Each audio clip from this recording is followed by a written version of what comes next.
चलिए मनु गौड़ साहब, आपने पूरी बात समझी। हालांकि मैं आपको एक कार्यकर्ता के तौर पे बुलाया, सामाजिक कार्यकर्ता के तौर पे। कितनी बड़ी चिंता है, और वो चिंता जब हिंदू मुसलमान पे हो जाता है तो एक मूल मुद्दा यहीं पे आ जाता है जहां पे अभी हम बात कर रहे हैं।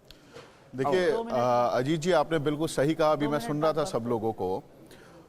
ये मुद्दा धर्म पे क्यों आता है, चाहे वो मुसलमानों की बात करने वाले लोग हों, चाहे वो हिंदुओं की बात करने वाले लोग हों, ये दोनों ही लोग इस देश की इतनी बड़ी गंभीर समस्या से सबका ध्यान भटका रहे हैं। दुनिया का पहला देश था भारत जिसने पहला फैमिली प्लानिंग प्रोग्राम स्टार्ट करा 1952 में।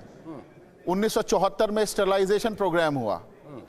तब से लेकर आज तक टैक्स पेयर का 2.25 लाख करोड़ रुपया खर्च करा जा चुका है इन फैमिली प्लानिंग प्रोग्राम्स पे, इन अवेयरनेस पे, जिन अवेयरनेस की और एजुकेशन की बात कर रहे हैं।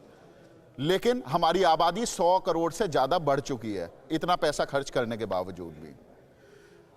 हुआ क्या कि जब इमरजेंसी लगी, जब स्टरलाइजेशन प्रोग्राम हुआ 74 के बाद, अगर आप देखेंगे तब तक ये सारा मुद्दा कांग्रेस का मुद्दा होता था।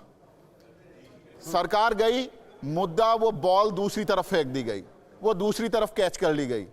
अब वो मुद्दा भाजपा और आरएसएस का मुद्दा हो गया। तो ये लड़ाइयां कब तक रहेंगी? ऐसा बिल्कुल नहीं है। दोनों पार्टीज के लोगों ने, दोनों पार्टीज के सांसदों ने आज तक 35 प्राइवेट मेंबर बिल पार्लियामेंट में फाइल करे हैं पॉपुलेशन कंट्रोल को लेकर, लेकिन आज तक किसी पे भी चर्चा नहीं कराई गई।